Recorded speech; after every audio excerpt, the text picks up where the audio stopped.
कि लड़की लड़का दोनों आपस में मिलेंगे, boyfriend girlfriend live in relation dating chatting करेंगे।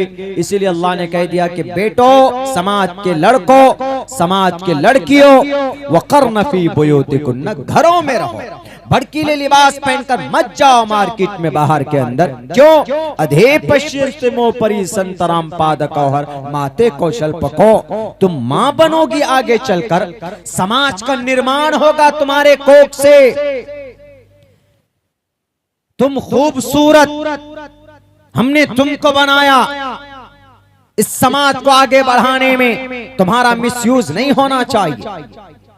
इसीलिए अल्लाह ने कहा कि हर कोई अपने अपने रास्ते को देखे, हर कोई अपनी निगाहें नीची रखें।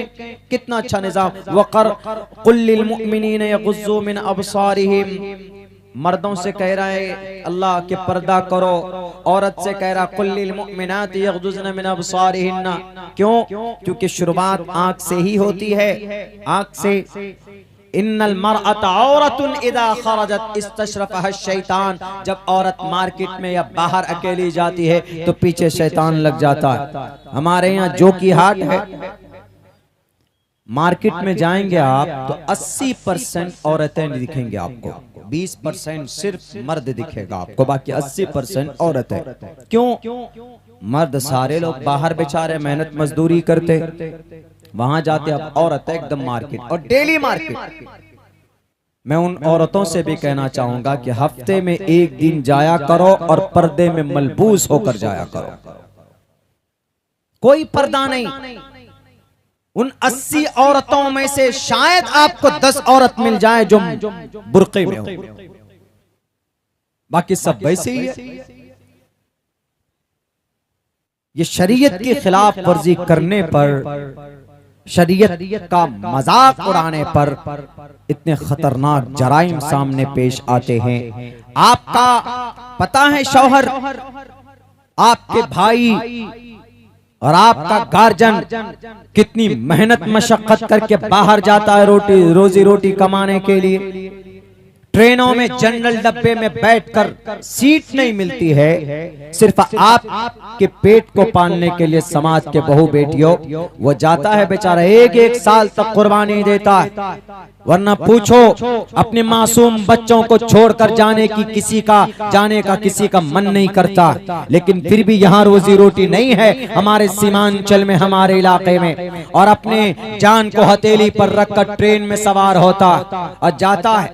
हुआ भी हादसा ट्रेन का, 2 ट्रेनें आपस में लड़ पड़े, तकरीबन 300 से अधिक लोग मर गए, जल गए। कुछ तो बेंगलोर से आ रहे थे और कुछ हावड़ा से जा रहे थे। अक्सर मैं भी उस ट्रेन से सफर करता हूं जिसका हादसा हुआ अभी बालेश्वर उड़ीसा के अंदर। 300 लोग, उनमें से 40-42 लोग अपने जिला अररिया के थे, वो तो सही सलामत आ गए बेचारे, उनका कुछ नहीं हुआ। लेकिन 300 लोगों से ज्यादा मौत हुई है और चंद मिनटों में मर गए। किस लिए? सिर्फ आप की परवरिश के लिए, आपके बच्चों की परवरिश के लिए। इसीलिए आप खुदा के वास्ते उनकी कुर्बानी और उनकी मेहनत और उनकी मशक्कत का एहतराम कीजिए और उनकी गैर मौजूदगी में आपकी इज्जत और आबरू का आप खुद हिफाजत कीजिए। आप अमानतदारी के साथ अमानत में रखिए, उनकी आप अमानत हैं उनकी। फितना आजमाइश की चीज है, अगर आपने उनका सही इस्तेमाल नहीं किया तो औलाद है, उसकी सही तरबियत नहीं की, उसको नेक नहीं बनाया, तो वो जो गलत काम करेगा उसका वबाल और उसकी बुराई वो आपके नामे आमाल में लिखी जाएगी। अल्लाह के नबी अलैहिस्सलाम का फरमान भी है, कुल्लुकुम राइन व कुल्लुकुम मसऊलुन अन रइयतिही। हम में से हर शख्स जिम्मेदार है अपने अहल व अयाल के बारे में। अगर हमारी औलाद बिगड़ जाए, अगर हमारे बच्चे, हमारा बेटा शराबी बन जाए, जुवारी बन जाए, जानी बन जाए, दूसरी की बेटियों की इज्जत व आबरू पर हाथ डाले, उसको बहला फुसला कर उसके साथ चीटिंग करता है, तो उन तमाम बुराइयों का जिम्मेदार एक गार्जियन होगा। पहले आप हैं, हम हैं, जो भी जिम्मेदार है। इसीलिए जहां हम अपनी नेक काम करने की फिक्र करते हैं, कोशिश करते हैं, वहीं पर हम अपने बच्चों की भी तरबियत और उनको नेक बनाने के लिए तदबीर करें, फिक्रमंद हों, अल्लाह से भी दुआ करते रहें कि अल्लाह हमारी औलाद को नेक बना। जब आदमी मर जाता है, इज़ा मातल इंसानु इनक़ता अन्हु अमलुहु इल्ला मिन सलासा, आदमी मरने के बाद जैसे ही मरता है उसका अमल डिस्कनेक्ट, उससे सारे रिश्ते खत्म, दुनिया से कोई उसका लेन देन नहीं। लेकिन 3 काम अगर करके जाता है तो मरने के बाद भी जब तक उनके किए हुए 3 काम इस दुनिया में बाकी हैं, 3 चीजें, तब तक उसको उसका सवाब मिलता रहेगा। उनमें से एक औ वलदिन सालिहिन यदऊ लहू, उन 3 कामों में से एक काम, एक चीज नेक औलाद भी है। आप मर जाते हैं, आपके जनाजे की नमाज पढ़ाने के लिए सबसे बड़ा हकदार अगर किसी को है वो आपकी औलाद को, अगर आपकी औलाद पढ़ी लिखी तो औलाद को कम से कम इस लायक बना दीजिए कि आप मर जाएं तो आपकी जनाजे की नमाज पढ़ा सके। आप चले जाएं इस दुनिया से तो आपके लिए वो कुरान करीम की तिलावत करके आपके रूह मुबारक को इसाले सवाब करता रहे। आप चले जाएं इस दुनिया से गुनाहों का बोझ अपने सर पर लेकर, तो वह रातों को तहज्जुद की नमाज में उठकर सूरह फातिहा पढ़कर रब के सामने आपकी मगफिरत की दुआएं करता रहे। आप ऐसी औलाद बनाकर जाइए तो वो औलाद आपके लिए वबाल जान नहीं है। इन्नमा अम्वालुकुम व औलादुकुम। आजकल होता क्या है, 5 बच्चे, 10 बच्चे, 4 बच्चे, लड़के लड़कियां पैदा करते हैं। देखिए, ज्यादा औलाद पैदा करना, ज्यादा कसरते औलाद अल्लाह के नबी अलैहिस्सलाम का फरमान है, होना चाहिए, ठीक है इस्लाम में, लेकिन अगयार के नजदीक वो चीज सही नहीं है। वो तो कहते हम 2 हमारे 2 होना चाहिए, फिर नसबंदी करा लेते हैं या कोई और रास्ता चूज कर लेते हैं। वरना हमारे नबी का यह फरमान है कि ज्यादा बच्चा जनने वाली औरत से शादी करो, ताकि हम कल क़यामत में फ़इन्नी मुकासिरुम बिकुमुल उमम, कल क़यामत में कसरते उम्मत की वजह से हम गर्व करें, फख्र करें। लेकिन इस दुनिया में अगर आपने इस हदीस को दूसरे अगयार के सामने एक्सप्लेन किया, वो कहेंगे देखो अभी मुंबई एयरपोर्ट में बैठे हुए 3 घंटे के बाद फ्लाइट थी, तो 2 आए हस्बैंड वाइफ, 8 बच्चे उसके साथ। लोग गौर से देख रहे हैं उसको, इतने सारे बच्चे। हमारी शरीयत में इसकी इजाजत, इसकी गुंजाइश है, लेकिन अगर आप सिर्फ बच्चा पैदा करके छोड़ देते, उसकी तरबियत का कोई बंदोबस्त नहीं है, उसका कोई ख्याल नहीं है, शराबी बन रहा है कि जुआरी बन रहा है कि डाकू बन रहा है कि जानी बन रहा है, लुटेरा बन रहा है, तो ऐसी सूरत में इस्लाम भी आपको परमिशन नहीं देगा, अलाउ नहीं देगा। इस्लाम आपको कहता है कुल्लुकुम राइन व कुल्लुकुम मसऊलुन अन रइयतिही। शराबी बनेगा, दूसरे नंबर पर सवाल उससे होगा, पहले आपसे होगा। अगर वो लड़का आवारा बनकर चाकू से किसी बेटी को गोंदेगा दिल्ली की गलियों में, तो सबसे पहले आप बाप हैं, यू आर रिस्पॉन्सिबल। आपसे सवाल होगा, आपसे पूछा जाएगा कि तुमने अपनी औलाद की कैसी तरबियत की कि मासूम बच्ची को चाकू से गोंद गोंद कर मार दिया, पत्थर से उसको कुचल दिया गया। अभी देखा आपने एक मामला, एक हादसा सामने आया दिल्ली की गली में, साहिल नाम का कोई लड़का, साहिल बताया जाता है कि वो मुस्लिम है। वो झूठ बोलकर कोई लड़की, शायद साक्षी नाम की कोई लड़की थी, उसके साथ चक्कर चलाया, उसको पटाया, उसको गर्लफ्रेंड बनाया। इस्लाम में ये सारी चीजें परमिटेड नहीं है, अलाउड नहीं है।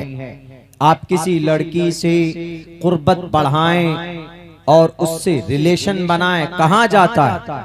उस साहिल के रिश्ते में आने से पहले उसका बॉयफ्रेंड कोई और था। साक्षी है, उसका धर्म अलग था। उसके धर्म में या उनके समाज में, उनके परिवार में इस चीज की इजाजत हो सकती है, लेकिन इस्लाम में न लड़के को गर्लफ्रेंड बनाने की और न लड़की को बॉयफ्रेंड बनाने की। गर्लफ्रेंड बॉयफ्रेंड, लड़का दोस्त लड़की दोस्त, गर्लफ्रेंड लड़की दोस्त बोलते हैं, बहुत इज्जतदार लफ्ज बनाकर। इजाजत नहीं है न बॉयफ्रेंड न गर्लफ्रेंड, न किसी गैर महरम को देखना, न बात करना, न छूना, न टच करना, न उनके बारे में कुछ सोचना। अगर आप गौर से देखते हैं किसी औरत को और आप अलग से कुछ और सोचते हैं, यानी शहवत की निगाह से देखते हैं, तो अल्लाह के नबी का फरमान है टोटल खुले और वाज़ेह लफ्जों में कि तुम्हारी आंखें जिना कर रही है। वो लड़का साहिल, कहा जाता है कि उसके साथ जब रिलेशन में था तो सब कुछ ठीक था, और जब रिलेशन हटा, रिलेशन मतलब जब नाजायज संबंध में था तो सब कुछ ठीक था। जब नाजायज संबंध, लड़की ने लड़के से ब्रेकअप किया, रिश्ता तोड़ा, तो उसके बाद उस लड़के की तरफ से प्रेशर बना कि तुमने मेरा इस्तेमाल किया, तुम पहले हमारे साथ रहती थी, हम जाकर घूमते थे, शॉपिंग करते थे, खाना खाते थे, मिलते थे, अब क्या वजह है कि तुम हमसे अलग अलग रहती हो? मेरे भाइयों, यकीनन उनके माँ बाप की तरबियत में कमी रही होगी। दोनों बच्चों के माँ बाप जिम्मेदार, साक्षी हो कि साहिल हो, कि आफताब हो, कि श्रद्धा हो। इसीलिए कुरान कहता है अगर अपनी औलाद की सही तरबियत कर लो, औलाद है उनकी सही तरबियत हो, वल्लाहु इंदहु अजरुन अज़ीम, तो अल्लाह तबारक व तआला के पास तुम्हारे लिए बड़ा अजर है। वरना इन्नमा अम्वालुकुम व औलादुकुम फितना, तो तुम्हारे लिए औलाद भी फितना है और तुम्हारे लिए तुम्हारी दौलत भी फितना है। यकीनन फितना है। किसी को मारने की परमिशन, किसी की भावनाओं को आहट करने की परमिशन नहीं। पहले मुजरिम वो बच्ची, बल्कि दोनों मुजरिम हैं। इस्लाम इसीलिए कहता है किसी के साथ नाजायज संबंध बनाना, किसी को देखना, इस्लाम के प्लेटफॉर्म से इस्लाम ने इसकी इजाजत नहीं दी है, कतअन इजाजत नहीं दी। इसीलिए हम कहते हैं ना कभी कभी अपने तकरीरों में, थोड़ी देर के लिए, ज्यादा नहीं, 6 महीने के लिए इस्लामिक निजाम को आप अपने अस्तर पर इम्प्लीमेंट करके देखिए। यही जिना के ताल्लुक से अगर कोई किसी लड़के के साथ नाजायज संबंध बनाता है, पकड़ा गया, अगर रिलेशन में पकड़ा गया, जिना करता हुआ एक दूसरे के साथ, अभी जाहिर सी बात है वो लड़का साहिल, वो लड़की साक्षी, वो दोनों जानी थे, जानी, एक दूसरे के साथ अपनी मर्जी से रहते थे। दुनिया वाले कहेंगे कि जब मर्जी से रहें, मर्जी से संबंध बनाए तो उसको जिना नहीं कहा जा सकता। इस्लाम कहता है कि जिना है निकाह के बगैर, शादी के बगैर रिश्ता बनाना, फिजिकल रिलेशन बनाना नाजायज और हराम। अल्लाह से बढ़कर तुम नहीं हो। इसीलिए अल्लाह तबारक व तआला ने कुरान करीम के अंदर कहा है, दुनिया के अंदर कुरान को न समझने वाले अनपढ़ गवार लोगों, अल्लाह कहता है कि अपनी निगाहें नीची रखो, निकाह से पहले किसी से रिश्ता कायम मत करो। अगर तुमको समाज की कोई बच्ची पसंद है तो उससे निकाह करो, जायज तरीके पर, बहला फुसला कर नहीं।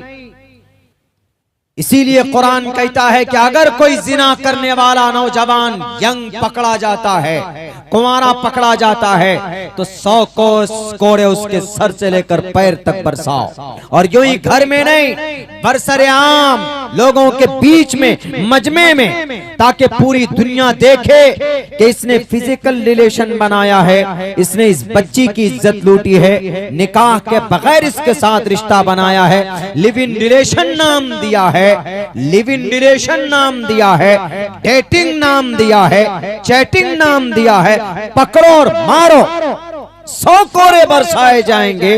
तो दुनिया के और दूसरे जो नौजवान हैं, जो कुमारे हैं, उनकी अकल ठिकाने आ सकती है। और अगर शादीशुदा है, बीवी रहते हुए ये कदम उठाता है, अगर नाजायज संबंध बनाता है, जिना करता है, तो उसके कमर तक गड्ढे खोद कर उसको गाड़ दो और पत्थर और ईंट जमा करो और इतना पत्थर बरसाओ, इतनी ईंटें बरसाओ कि सर फट जाए, खून का फवारा निकले।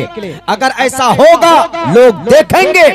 अगर श्रद्धा के वक्त में ये अमल किया जाता, कुरानी निजाम को अमल किया जाता, तो आज इस ये बेलगाम का घोड़ा साहिल की हिम्मत नहीं होती साक्षी मलिक की इज्जत और आबरू के साथ, उसकी जिस्म के साथ, उनकी जिंदगी के साथ खिलवाड़ करने का। पहले निजाम तो नाफिज करके देखो, लेकिन नहीं, एतराज करते। कुरान में तशद्दुद है, अल्लाह के अहकाम के अंदर सख्ती है। अरे सख्ती नहीं है, बल्कि इस्लाह की। अल्लाह तबारक व ताला कहता है पहले कि नहीं जिना मत करो, अल्लाह पहले कहता है कि बेपर्दगी मत करो, अल्लाह पहले कहता है कि नाजायज संबंध मत बनाओ। लेकिन अगर कोई बना लेता है, तो अब अगर पकड़ा गया है, तो अब उनको सजा मिलनी चाहिए। सजा होती नहीं है, कुछ दिनों के लिए जेल में डाल देते हैं, अब वहां से छूट कर आ जाते हैं। बड़ा से बड़ा क्रिमिनल मुजरिम को बेल मिल जाती और फौरन जमानत पर बाहर आ जाते, उसके बाद फिर दंदनाते हुए वो दूसरे क्राइम को करते। इतना अच्छा निजाम, इतना अच्छा सिस्टम अल्लाह ने कुरान करीम के अंदर बयान किया, बताया। अगर दुनिया इस पर अमल कर ले तो जिना के वारदात घटकर 100 से लेकर 5% पर आ सकता। साफ साफ लफ्जों में, तभी औरत का, तभी नारी का सही सम्मान होगा, तभी इस मंत्र पर अमल होगा। अधे पश्चिस्ट मो परी संतराम पाद कौहर माते कौशल पको। माँ है, माँ सम्मान है, औरत है, कन्या है, समाज की बेटी है। कितनी बेरहमी के साथ मारा, चाकू से कहा जाता है। कम से कम पहले तो रिपोर्ट में ये बात आई थी कि 40 वार की, उसके बाद वहां से निकला और बुज़दिल मुजरिम वो लोग जो देखता हुआ क्राइम को देखता हुआ 17 लोग गुजरे आसपास से, किसी की हिम्मत नहीं हुई कि उसके हाथ को पकड़कर उससे चाकू को छीन ले, उस बच्ची की जान बच जाती। इस्लाम पहले कहता है कि बदनिगाही मत करो, इस्लाम पहले कहता है कि बेपर्दगी मत करो। क्यों? इन्हीं वारदात को होने से बचाने के लिए अल्लाह कहता है। हमारे अल्लाह तबारक व ताला के निजाम से बढ़कर दुनिया का कोई निजाम नहीं हो सकता। अल्लाह जानता है कि मैंने इंसान को पैदा किया, I created the human beings on the earth. मैंने जमीन पर इंसान को पैदा किया है। ये कहां कहां शरारत कर सकते, ये कहां कहां गलती कर सकते हैं, तो वहां वहां अल्लाह ने एक निजाम नाफिज किया। अल्लाह जानता था कि लड़की लड़का दोनों आपस में मिलेंगे, boyfriend girlfriend, live in relation, dating chatting करेंगे। इसीलिए अल्लाह ने कह दिया कि बेटो, समाज के लड़कों, समाज के लड़कियों, वक़र्न फी बुयूतिकुन्न, घरों में रहो, भड़कीले लिबास पहनकर मत जाओ मार्केट में, बाहर के अंदर। क्यों? अधे पश्चिमो परी संतराम पाद कौहर माते कौशल पको। तुम मां बनोगी आगे चलकर, समाज का निर्माण होगा तुम्हारे कोख से।